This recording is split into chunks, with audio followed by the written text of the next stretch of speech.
Welcome to our exciting conversation today with Thomas Reed and Colleen Connor. I'm so excited to have you all here. We will be trying to allow a few minutes at the end for questions. So with that, I want to say thank you all for coming. I am going to spotlight the wonderful Thomas Reed, and I'm going to spotlight, if I can find her, the wonderful Colleen Connor, our two guests today who are going to talk with us about audio description. This series has been about audio description for dance. But in my conversation with both of them, I'm like, I think we're going to expand that conversation today. We'll talk a little bit about dance, but it really is going to be talking about audio description from the point of view of a blind describer, blind narrator, blind QC, blind patron, all of that. So with that, I want to say welcome everyone, and I'm going to turn it over to Thomas and Colleen to introduce themselves, tell them a little bit about themselves, and get this conversation rolling. Sounds good. Ladies first. Okay. Hi, everyone. I'm sure I might know some of you in our small but mighty community. My name is Colleen Connor, and I use she, they pronouns. I currently have a little bit of lipstick on, and I have a short pink sort of pixie haircut, although the pink's probably fading at this point. I just moved across the country. There's a lot of cardboard boxes and nothingness around me. So here I am, coming at you live. I am the director of audio description training retreats. So I primarily spend a lot of time training individuals in all aspects of description, as well as sort of just network and connect people up with, things where we can be productive in the community. And I'm passionate about high quality and culturally competent description. So those are things that I'm pursuing within the training and the scholarships and opportunities that I have. I do some speaking and some advocacy work as well. But primarily I am focused on ADTR and network and a resource library and training. So that's kind of me at the moment. Very good. Thomas. Cool. Hey, everybody. I'm Thomas Reed. My pronouns are he, him, his. I am a brown-skinned black man with a really smooth shaven bald head today. Hey, I have a full neat beard with a little bit of salt and pepper, and I'm wearing dark shades and a burgundy rugby shirt with some yellow pattern on the front. I'm the host and producer of Read My Mind Radio. It's a podcast featuring compelling people impacted by all degrees of blindness and disability in general. I guess I'd say I've been critically thinking about audio description and producing episodes on the topic for many years now. And since 2020, I do that under the annual season called Flipping the Script on Audio Description, where we go beyond the mainstream conversation and examine larger implications on the community. I'm a freelance audio description narrator, as well as a member of the Social Audio Description Collective, and I provide consultations, co-facilitate workshops, and I'm an audio description advocate. That's me. Terrific. And I am really honored to have both of you here and to speak with you today. I know that we've got a room full of describers, probably mainly, but also people that are interested in learning more about description. So I just want to kick us right off to say, when you are having audio description, when you're either at the theater or experiencing media or something like that, what are the three key things that you individually want to know through description? What are the three things that are really top of your list in terms of when you're listening to description, what you want to hear. And then why are they important to you? Why are these things, why do they come to the top of the list for you? And who wants to start? You know, I'm gonna say ladies first all the time. So I was gonna say. I was raised right. I was raised right. I went first last time. Let's see. I would say with audio description, I am looking for a well-written script, and that entails other things that I'm looking for, which is vivid and succinct descriptions. So not a script that fills in every silence, but something that is going to enhance the visuals and, sort of become an additional soundtrack to what I am listening to. Also, I enjoy a creative audio description. So something that is within the style of what I am at. So, for something like a dance performance, I am much more okay with sort of almost poetry, or, whatever intention that the piece wanted. I like to come away from audio description performances or films or television shows knowing what the artist's intention was. So like the director or the writer of the film, what their intention was, but also the clear expertise of the audio description in its different aspects. So good script, good narration, and then that's going to involve as well good mixing. Sound is a whole thing that we're focused on for this. So yeah. I really like what you said about that you don't want an additional soundtrack. I think that's really important for people to hear, that that it's not about me as the describer, it's about you as the patron. So Thomas, what are the 3 key things you want to know and why are they important? Yes, I would say that the 3 keys are sort of based on why I consume content for me. So I consume content for the story. I consume content for the ability to sort of analyze that story, to sort of figure out what the correlation to society is, just or even just my own life. For the opportunity to exercise my mind, I think that is a big part of consuming content. And a big one is for the conversations that come out of it. So the conversations with my friends and my family. And then for me as a content creator, also I like to get lessons on how to tell stories. I think that's another good thing from consuming media, right? So I think anything that gives me access to the details that can facilitate all of that, right? So the obvious relevant information to the plot, even though that is subjective, right? So I want the ability to interpret the story for myself.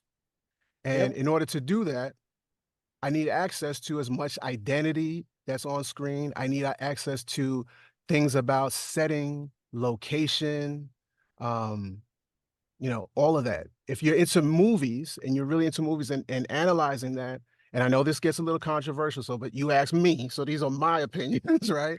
I think camera angles can come into that too, right? Because the reason a camera angle is chosen is really to convey something. And so access to that information helps me establish that.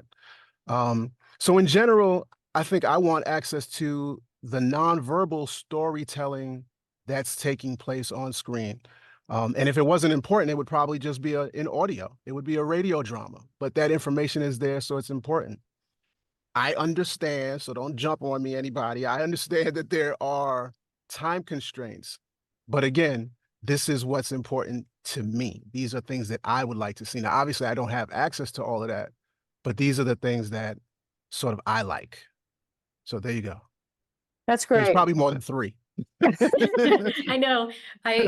What that brings to me is I almost want there to be like 3 or 4 different audio description tracks Yeah, yeah. for something that's, popular or well made or something that I'm interested in, so that I have like the costume set one. And so that's like the description is focused on that. And the other one is like plot and character. And the other one is like artistic interpretation. And the other one is like technical film degree.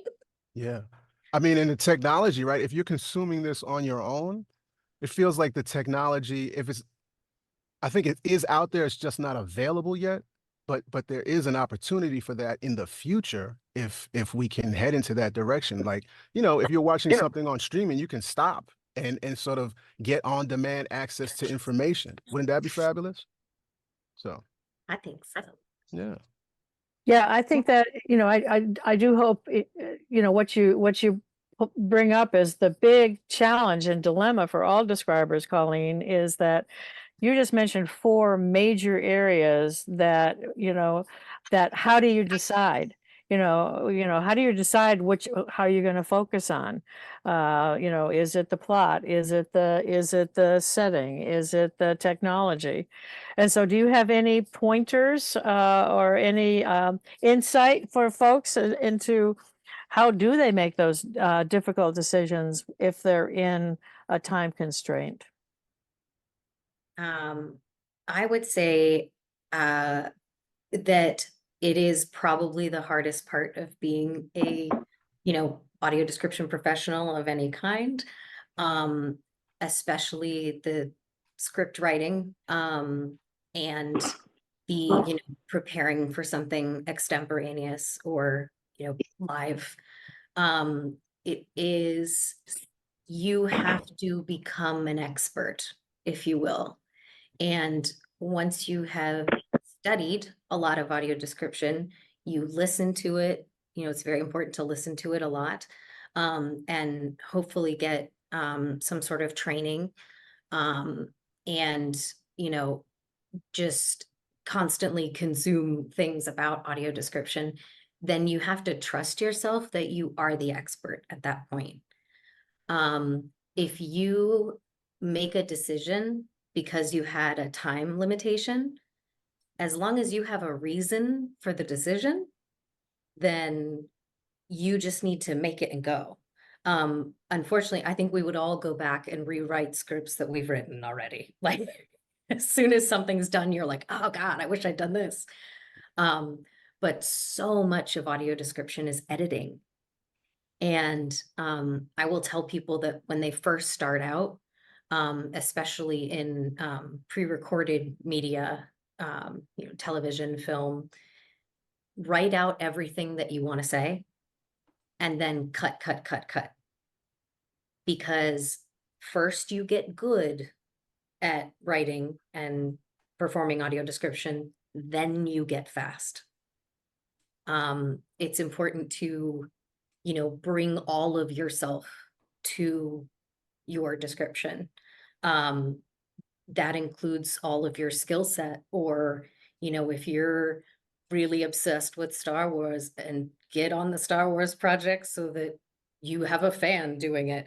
I mean, having expertise in the subject that you're doing, again, any kind of expertise or extra, knowledge that you have, you end up being really well-rounded and researching a lot, almost like half dramaturg, half writer.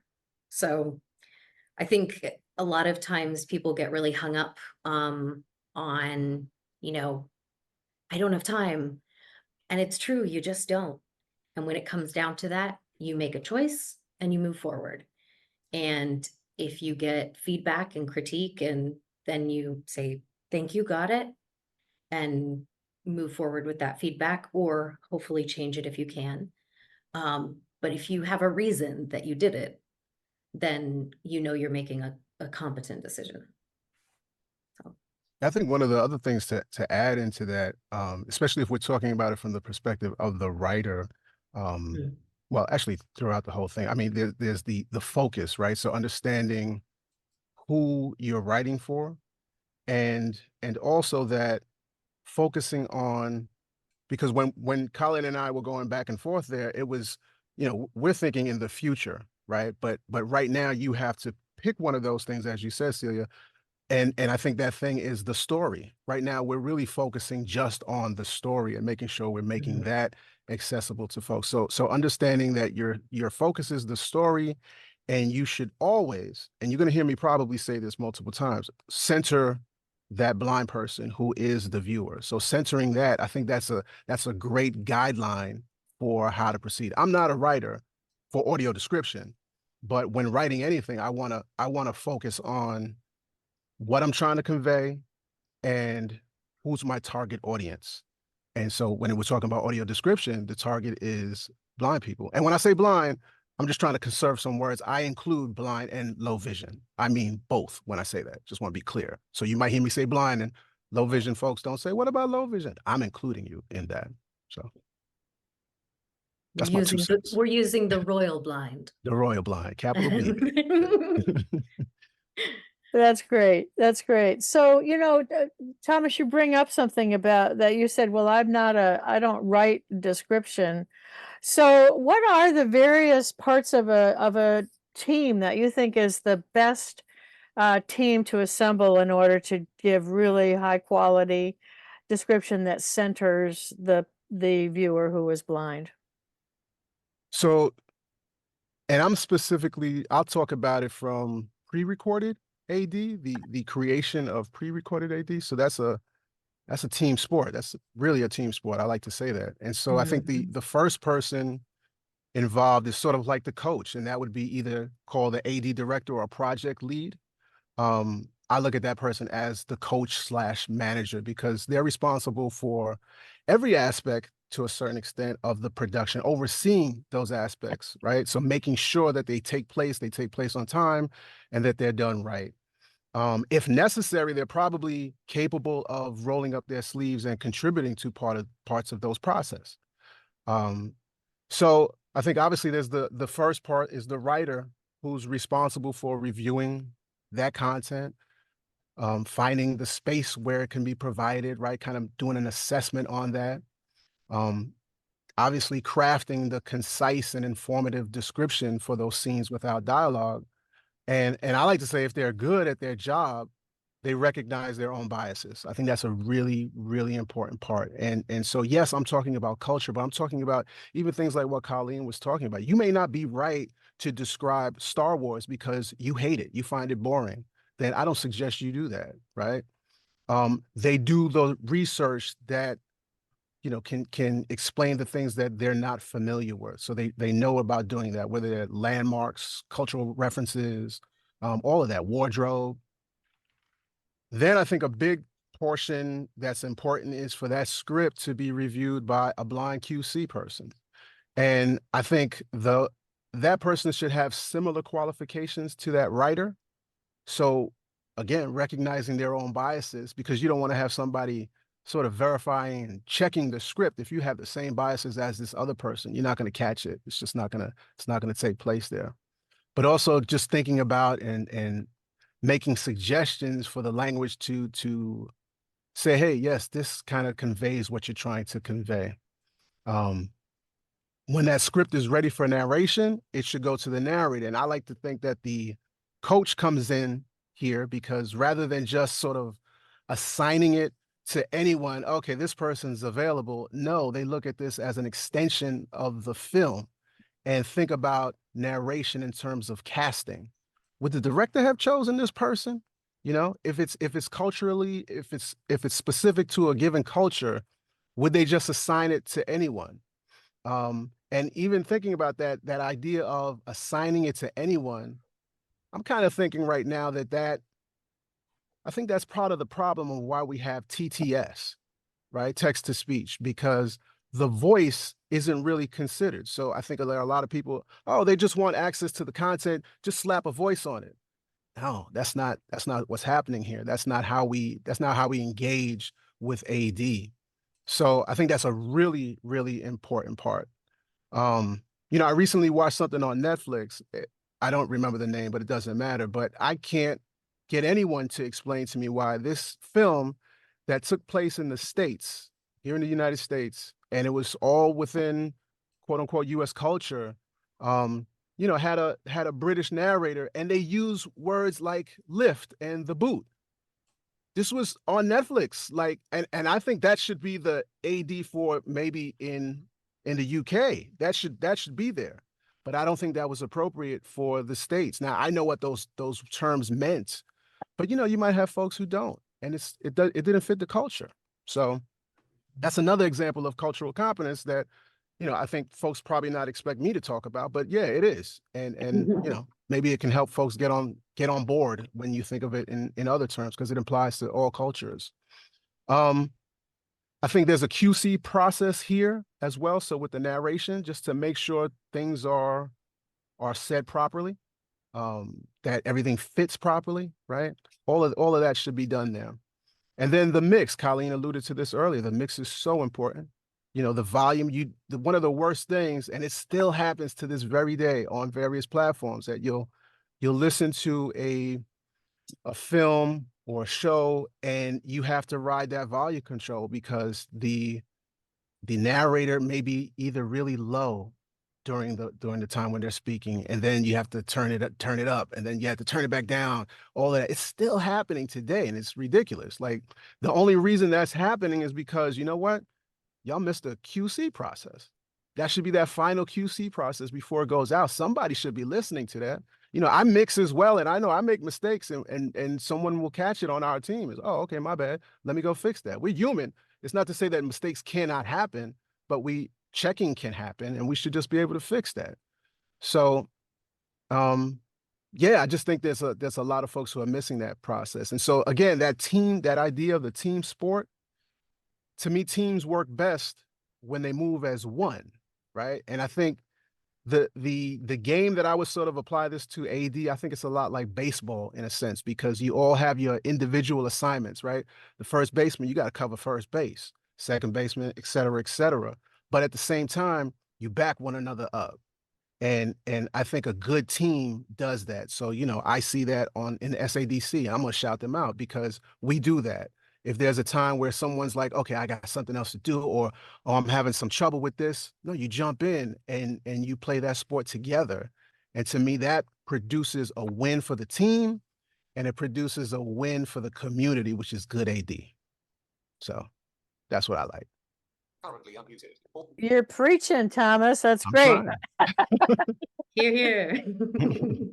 Well, so Colleen, what would you like to add?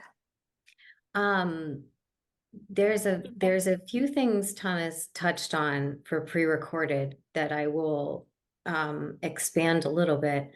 I know that often there is sometimes a separate, even like recordist, or someone recording, or the audio engineer will be the one recording the narrator. Sometimes freelance narrators will do things from home. So there are home studios where, you're having a remote session with someone, or you're sending in your lines. And it just depends on your skill set. Thomas has a really great audio skill set. And so doing the narration, editing it, and probably being able to mix and place it is, I can narrate, but I don't have the other skills. So it's also about knowing who you are and what you bring to the table, and being honest about both your limitations and your strengths. So what you bring to the team of people that you work with is everything that you are. And there are some people who, primarily are writers, but, if they need to, do quality control on someone's script, or, the more you know about the entire process, the better you are at your job. So that's why, baseball, I like that analogy. It's a team, and then you have a role within the team. but the goal is the same, which is quality audio description, which is what we deserve. It shouldn't be this thing that is extra, or that's nice, or it's an access need.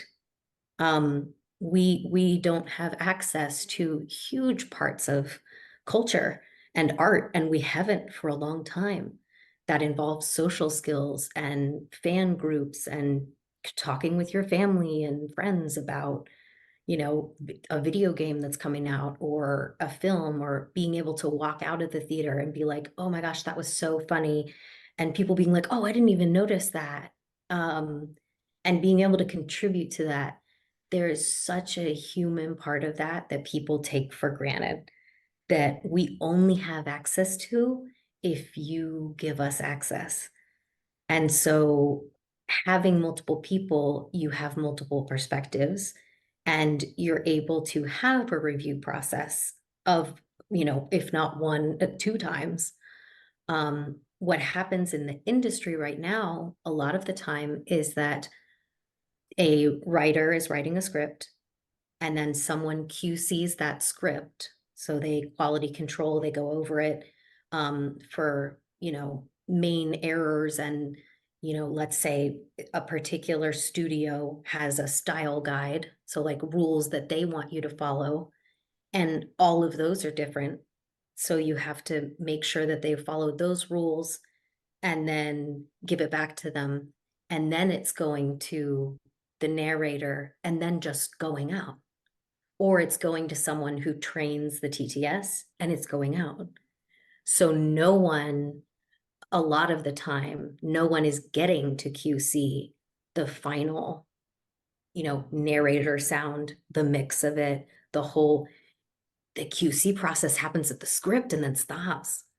So you're almost relying on an engineer or someone to like QC it as they go. There's these weird hats that different people have had to wear because a lot of industry places just do it differently.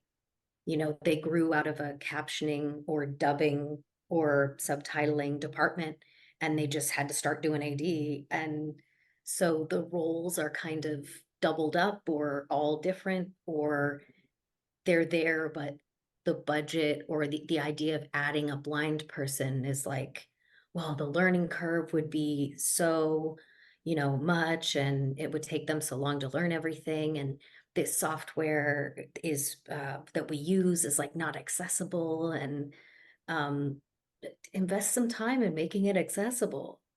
Like there are some really great professionals that you're missing out on making quality description. Um, I think in live productions, there's also sort of this tradition of, it started in the volunteer space. And so oftentimes, with live theater and performance, you get people who are passionate about the theater, people who were able to retire and do audio description. And a lot of people don't get paid for AD. It didn't start that way. And so, you know, some areas have a team of people to do their theater stuff, but some people have to wear all the hats, which means you're managing the equipment that you pass out to the people who are coming to see the show in the audience and explaining that and everything. You're coordinating with the theater and the box office and desperately negotiating for a seat somewhere or being able to preview the performance a couple times before you have to just say what you see. And you're doing, the pre-show, which is a whole, introduction and summary in addition to it. When you have to wear all those hats, that's a big job. And I think people take for granted, again, that this volunteer theater person might have to do this, really pay people. We need to figure out how to, get that included in a access process. And taking seriously training and resources for people who were expecting to do this. Continuing ed and support from a group of people or different stuff, or somebody can cover for you if you can't do the rest of the show. Like, there's a lot of experiments going on with different automated ways of doing things to try and cover for the fact that there's not enough people. But it's like, get the opportunities out there and get the people. It's just that you're not offering something people can, get paid to do. And thus people don't take it as seriously and professionally. And thus it just is there's a lot of vicious little cycles in AD. And I think that there's such an opportunity for more people to be involved in AD instead of more automation. AI and text to speech is here, and we have to work with it. It is here. However, a lot of people don't realize that you still have to go in and train the voice, the auto voice that you're using, or the voiceover person who has sold their voice to the company to be used. You have to go in as a writer or a programmer, and you have to format it so that the screen reader voice says it correctly, because it still is going to pronounce things incorrectly some of the time. AI is being trained, again, by a person. It's learning from us, from humans. And we have all of our biases and our subjective, like it's all still there. And so, until we have more contribution that's well-rounded in AI, it's going to be awkward and wrong. And so there's these automated things that, okay, if you want to record the live theater show or this live dance performance, you want to record the AD. Okay. That means that you should have an audio description professional every single time at that performance running the cues of the audio description. It should not be tied to the light board so that the cue audio description happens when the next lighting change happens and someone in tech theater is trying their best. The last piece I'll say as far as live theater is, again, the amount of advocacy you sometimes have to do. You're raising awareness. People don't even know what this is, and you're trying to offer it and talk about riding the volume.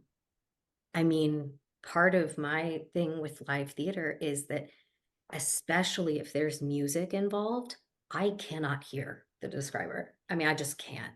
I can very rarely hear the person describing when you try to compete with music, an entire orchestra or a rock band or something.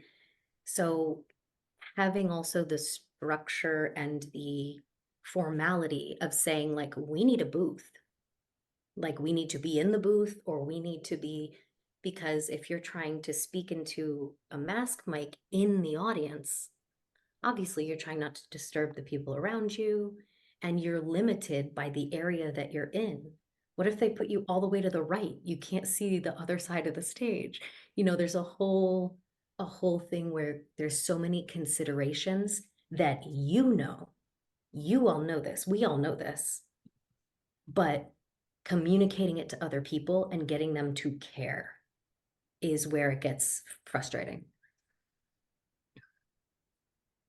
Yes, thank you for all of that. And thank you for the segue into live description, because I think we have a lot of people on this call that do work in the live arena.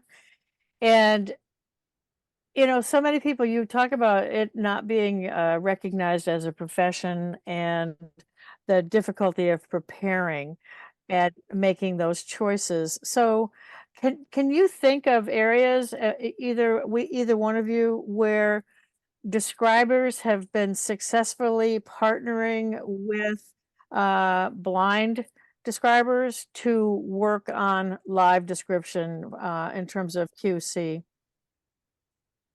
Or how would that work? Mm-hmm. Thomas, you got anything? Sure. So the question is, any successful Yeah, yeah. Is there anything successful going on out there right now that you know of? So I think there's a group out in Boston that I had the opportunity to do some work with, but that's not why they're good. They're good just because of what they're doing. And specifically it's the Think Outside the Vox.org. And they are taking it into their own hands to really sort of change the way AD is done in the live space, or add to it, I should say. And that's from the perspective of both the inclusion of blind folks in that process, throughout that process, as well as to reaching out to diverse communities, people of color, and making sure that they are a part of this. And so not only just reaching out, but I'm talking about training, providing training, and then once after that training, actually placing folks onto Yep. projects and doing that work. And so I think that's a fantastic thing. It's not sort of waiting for folks to change. It's saying, no, we want that change and we're going to make that change happen. So that includes, not charging folks to take these to get this training, but rather finding the funding to be able to get these folks training. Even, providing some equipment for folks to be able to practice things in their own homes. We're talking about narration, right? Working on your voice with a microphone and all of that. I think that's a fantastic approach. And it's working. It's working. There are people who have been placed onto various projects. Often these projects are culturally specific, but it's getting people involved in that process and taking away from those who are just kind of, oh, we'll do it occasionally, we'll do it when we can. No, we're taking it into our own hands. And again, actively including blind people, definitely in that QC process right now. So again, think outside the box. Fantastic organization there. Yeah. I know that there's theaters like Kinetic Light. I know she's actually been a speaker as well on these panels. Is it Ballet in the Dark? Yeah, yeah. In the dark room. Yeah, Yeah, Krishna Washburn. yeah, Krishna. And I think Thomas, himself, I'll throw myself in the category, being willing to have someone train individuals or someone who's knowledgeable and comfortable be a co-teacher in training people, not a consultant, not just the person who comes in and says, hi, I'm a real live blind person. I'm going to tell you guys on one example how I think you did his description. Cool. Bye-bye. Like, I'm talking about, being involved in the training where people can ask questions. They can, say, oh, you're, this on the blindness spectrum. Oh, I didn't realize I should try and stay in real time more because you're trying to follow a figure on the stage. And if I'm way off time, now you're confused if the figure's not moving the way that I said, because it's not just blindness is complete blindness.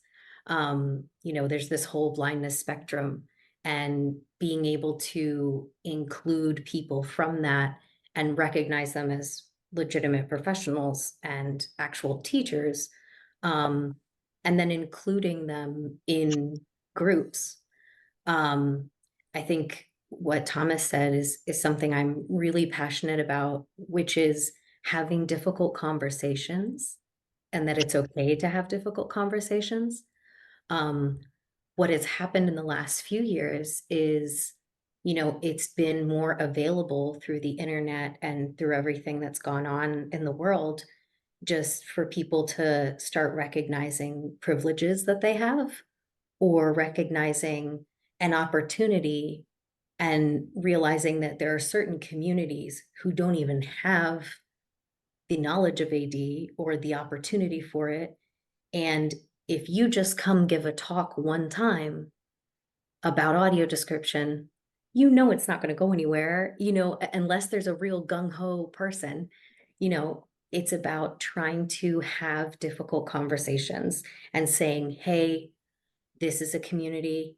I would like to work with you on bringing audio description into spaces here, how do we do that? How do we do this? And networking and having conversations is something that I just am very passionate about. Um, so much of life a lot of times comes down to communication and people misunderstanding something that someone said this time of the last time, and that person doesn't, and it's this drama that gets into stuff, and you're like, we're trying to do a professional art form. Could you shape up or ship out? I don't know. So I think having conversations and including communities, and again, like Thomas said, trying to find and encourage funding for um, actual like initiatives to, we're going to try and do this, and working together with people that you may not be familiar with, and understanding that you're not coming in as like I will tell some of the people of color that I'm working for, or the indigenous folks, I'm like, I'm not coming in and being like, this is how you do audio description and I'm bringing it to you like an awesome person. I'm literally, I want to come in and you want to say, how do we get this done? How do we begin to have audio description on offer here, and start having access to completely different theater, or completely different things that all of a sudden, oh, because this person described this performance, I learned so much more about that type of dance.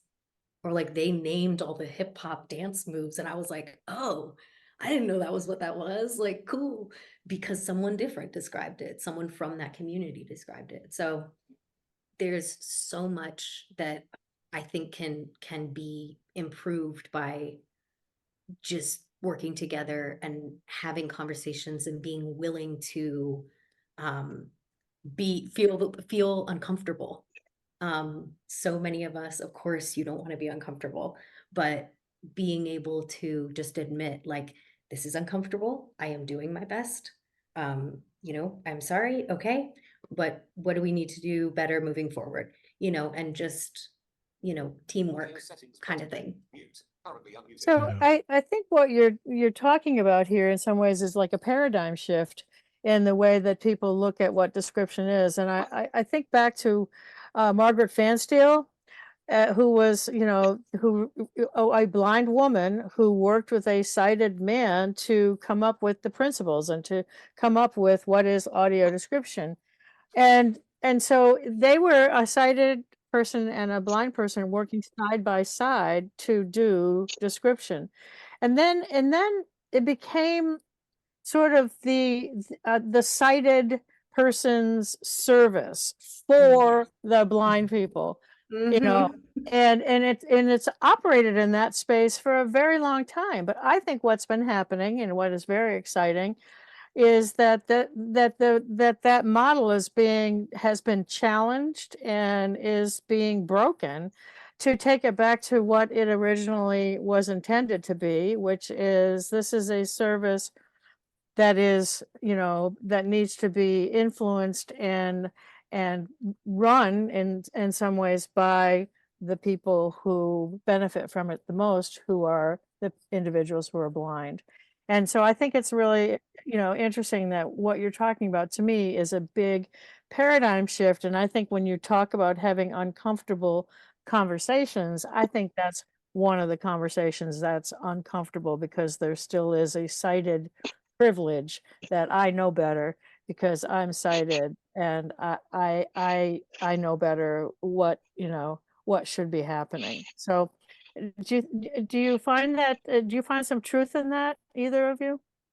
100%. I think I'm glad you mentioned Margaret Fansteel and the fact that she was blind, because that seems to get left out of the history, right? So the name will get mentioned occasionally, but that fact that she was blind is just something that gets left out, and that's important. That's important for everything that you just said. And I think the struggle now is to get folks to understand that the idea that blind people want, deserve, and should be a part of this process. Um, that's extremely important for so many different reasons. Um, you know, everything is better when blind people are involved in the process. It's just that it just makes sense. I mean, you know, there was this story, and some of you probably know it, like years ago, there was I think it was Chevrolet who wanted to reach out and market their vehicle to the Latin American community. And it was the car, the Chevy Nova. And they had no idea that Nova means don't go. And so you put out a car that says its name is Don't Go. Well, that car didn't sell. Who wants a car that says Don't Go, right? And like the you know, it's funny, but the reality behind it is that, well, you didn't consult the community that you were looking to so-called serve. And you know, if it happens within the blind community, all of this stuff, the TTS, the idea that it's just coming out, we know what you want, we're just going to give you this, and nobody wants that. Or you have some who think they want that, and they just want access, they want AD.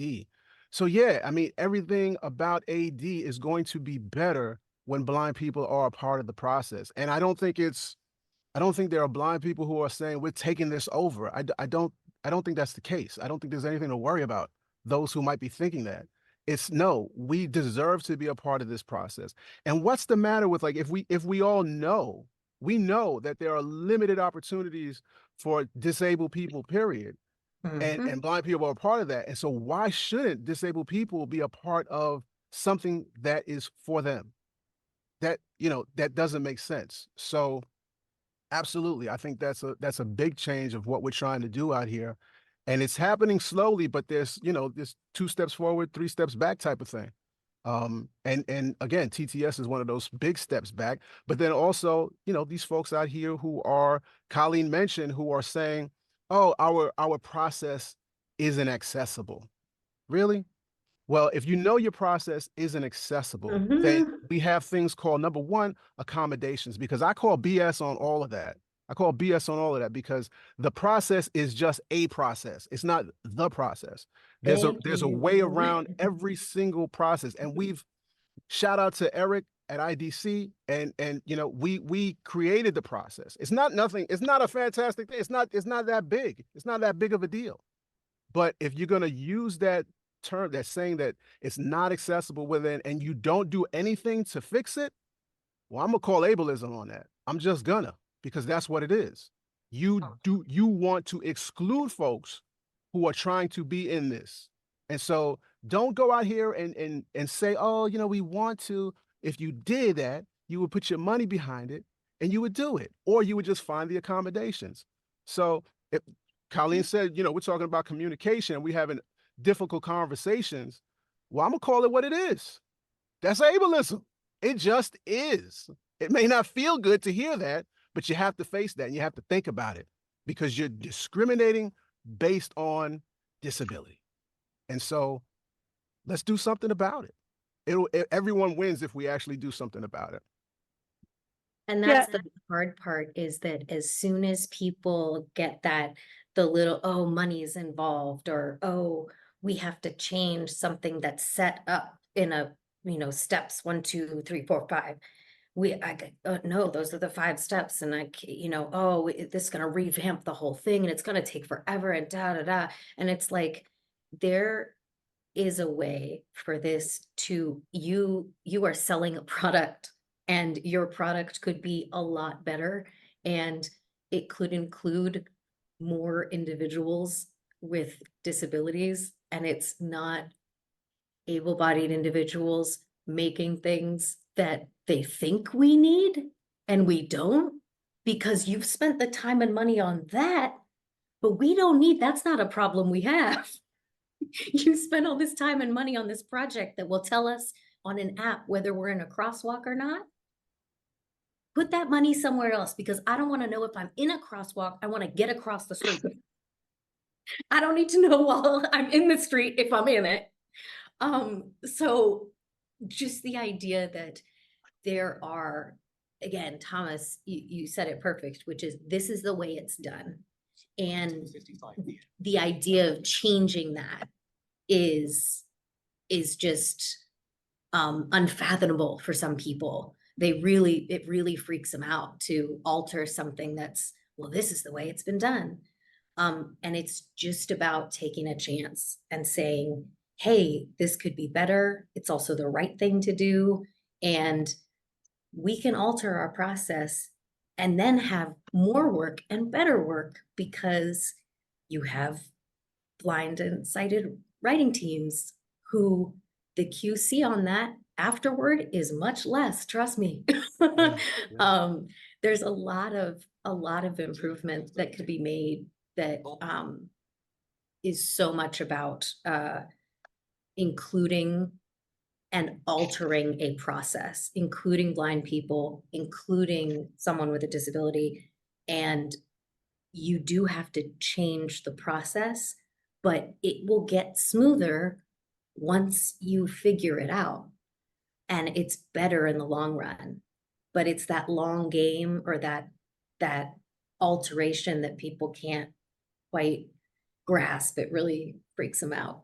Yeah. So I I think want to say we've only got a few minutes left. This hour has flown past, but I want to kind of circle in and focus in on what you just said, Colleen, because we have a lot of folks that are listening who are describers who don't have the hiring ability and all of that. But what the describer has the ability of doing is going out and finding a partner who is blind and beginning to work with that individual to develop scripts. And that the only thing that requires is to try to get the theater or the company to give you 2 seats. And most do when you're going to go and preview. You usually get 2 seats. So what stops you from bringing a blind companion to then work on your scripts together and get the feedback from the person who is blind? So that does change people's the way people work. And like you said, Colleen, a lot of people say, I was taught this way, and I got to do A, and I got to do B, and I got to do C. But you as the describer do have some power in terms of how you work on your script and how you can develop your script and provide a more meaningful experience that's coming from a person who is blind and not just from a sighted person who says, oh, I think this is the information that you want to know, when maybe it's not that information at all. Maybe it's something else. So I wanted describers to show that this is really can be in your court. I mean, you can begin to be the change that you want to see in terms of including people who are blind in the work that you're doing. And yes. we are good at communicating with each other as well. So as far as people coming to hear your description at all, a lot of times theaters have trouble building any kind of audience. And you can't say, oh, well, this big audience will come if you don't start working with the blind community who's there. That's true. That's true. And producers, it's always about butts in the seats, right? They always want people there to experience. And Thomas, I think I interrupted you. I think you were going to say something.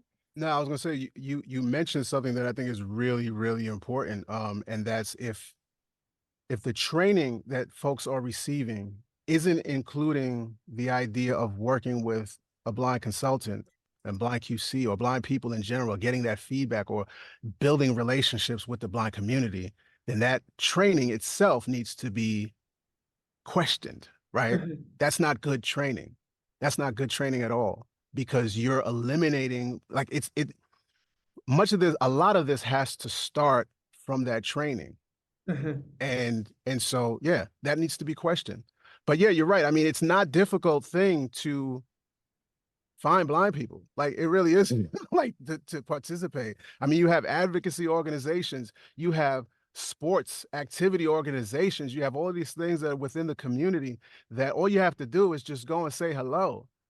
That's it. Just say hello and say what your interests are, and you can find people. You can find folks who are going to be willing to work with you. You can just talk to multiple people to see their experience on AD. You can even help develop some of that experience. It's not a hard thing to do. The only thing that I would say is to make sure that you pay those people, because if you are just using that person for your own good, well, you're using that person for your own good without paying them. And so Yeah. that would be the only thing that I would add to that, is to make sure you pay them. That doesn't mean, you have to pay $1 million.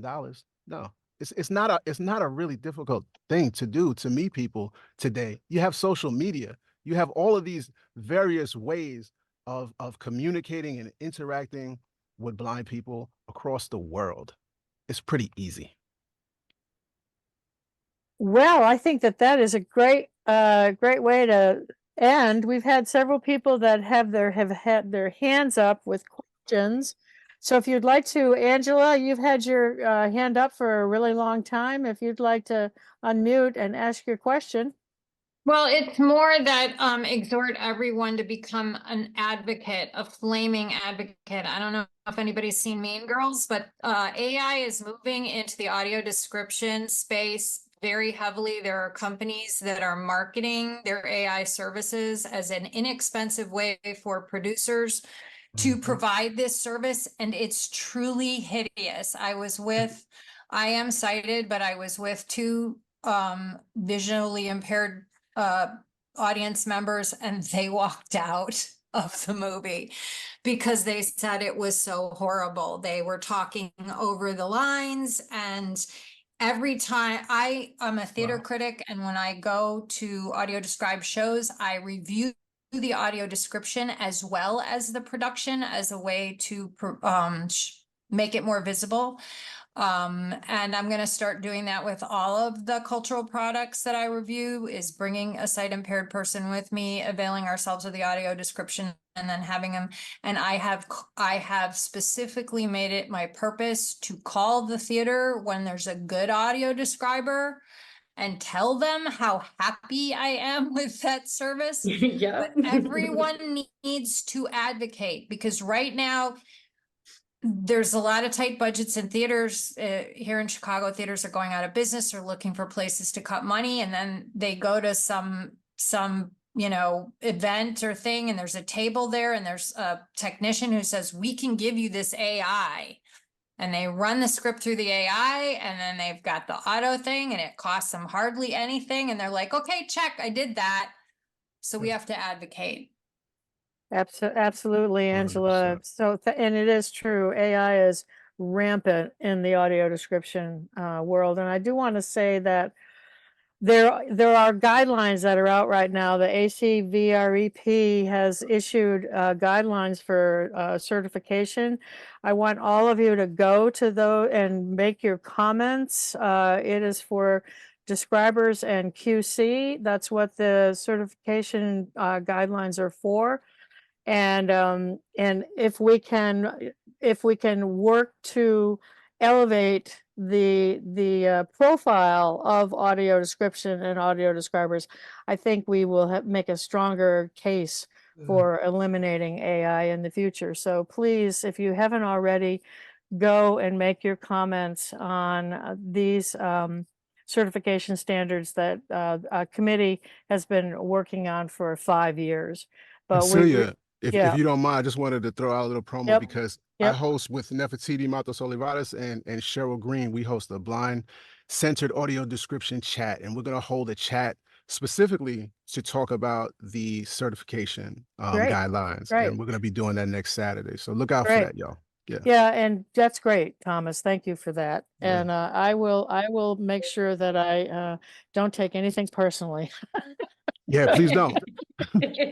No, please. I mean, hey, we should have these conversations for real, because Absolutely. it's not Absolutely. personal. No, It's not, I know think it's people have not. good intentions, but Yep. sometimes barriers are being set up unknowingly. Yep. So, yeah. Yep. So we had also a hand up with Sam. Are you still with us, Sam? Do you have a question you'd like to, or a comment? You can unmute yourself. Oh, sorry, my hand was still up from before. I'm with Think Outside the Box, and Yes, she is. Thomas pretty much covered okay. everything. The key point though is definitely we're paying our blind describers. We have Wizard of Oz right now with a 4-person team, veteran, culturally competent audio describer of color, training a new audio describer of color, and a blind expert on the team, training a new blind expert on the team. So Excellent. Yay. Excellent. Beautiful. Excellent. Anyone else want to unmute and ask a question or make a comment? Yeah, I have my hand up. All righty. And you are Kitty. I am. Hey, Thomas. It's Hey, so good Kitty. yeah, I zeroed in on Thomas and made sure that I got a conversation out of him. So I'm so grateful to be here, you guys. I feel so empowered by this whole conversation. I came into the business after having the business, whatever. I'm a voiceover actor by trade, right? But I really wanted to be a part of this community, to be of service. That was my motivation initially, and then I found out there was pay involved. So obviously I'm super grateful for that, to have, add another thing to my resume and get paid for it. I was not aware that people didn't get paid, so that sucks. That people try to get over like that. This is a job. It takes this is work. I'm actually writing, it's funny she mentioned the Wizard of Oz. I'm writing the it's homework. I mean, I'm not writing for them. I'm working with a woman, Deborah Lewis. So I'm writing the Wiz that's on the website AD Broadway. That's not what it's called. What's it called? Hollywood, whatever it is. It shows Broadway plays. And so I'm doing that right now. And when I tell you the amount of work involved is like, and as a voiceover actor and a writer, I didn't know that it was this level of it. So I'm just really glad that you guys are making people aware. I want nothing more than to be an advocate as well, as a Black woman. Like that kind of goes with my life. I don't really have a choice in the matter about discrimination, is what I'm saying. And so I'm already, every day I show up blackity black, and I make sure people know that whole I don't see color is ridiculous. I want you to see me. I want you to acknowledge me. And I hear that that's what you guys are saying as well.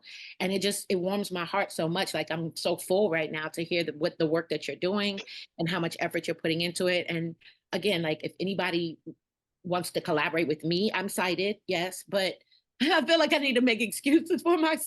That's hilarious. I just want to share that I'm here to be of service, and that if anybody's interested in collaborating or giving me tidbits or any of the things, I would be very grateful. I've done a few things. And oh, I wanted to say, Colleen, I cannot fathom trying to do AD production in the audience. Like, as I said, I work with Deborah Lewis, and we went to Pantages, and we did Six was the musical that we did, Six. And they put us up in like the rafters. First of all, it's gorgeous. Get into that, right? So I was like, oh, this is fun. And you're like perched up into, like, it's almost like you're, I don't know, in like the tippy top of the, what would you call that, attic kind of situation, and you're looking down on everything. And yeah, they allowed us to come in the first day to actually watch the production, and take notes. And then the next time that we came, I did the pre-show notes. It felt so good, because afterwards we go down and meet the people that were there, the sight impaired people, and find out what their opinion is. Did you like it? What can we do better? That kind of thing. And it just was so dope that the lady was like, oh, I enjoyed that so much. And the pre-show notes were like very clear, and I really appreciated that. And I was just like beaming, because you want to be impressive to the people that need your service the most. Obviously, I'm not here to flex for anybody but the folks that are actually here to hear this thing. And you sharing that there should be all kinds of different genres of AD, I never even thought about that, right? Like the technical part, the artistic part, the plain just what you see part. It's just, I'm learning so much, and I just wanted to thank you guys so much. And we're at almost 10 minutes past 2, and we had one more hand up. Are you guys okay with one more question from Jody? Sure. And this will be it. This will be the last question. So Jody, do you want to unmute yourself? I don't have a question. I just wanted to, again, just thank both Thomas and Colleen, and you, Celia, for hosting this. I trained actually under Colleen 2 years ago, I think. I work with Luis Victor, and you are so inspirational, and Thomas, you are too. And I just, we're in the middle of doing You're in Town at Penn State right now. So we're getting ready to AD that. We just previewed it, and I just wanted to thank you guys for just sharing and being there and inspiring all of us to do what we do, because it's an honor and a privilege, and I love it. So thank you. Very good. Thank you. Thank you. Thank you, Jody, and thank you, Thomas Reed and Colleen Connor, for a really wonderful hour. I think we spent our time. I learned a lot. I'm hoping other people learned a lot. I am definitely charged up and ready to go forward and smash the paradigm. So Let's go. Let's go. So I don't know if any of you on this call have someone that you would like to have a conversation with on audio description, please send that to info@artsparktx.org. We will reach out and make that next conversation happen. It will be in April. And so please let us know who you'd like to hear from. And again, thank you, Thomas and Colleen. This has been a wonderful experience. Thank you Thank so you. much. All righty. Yay, Take love care, you, y'all. Thomas. All All right, right. take care. All righty. Bye-bye.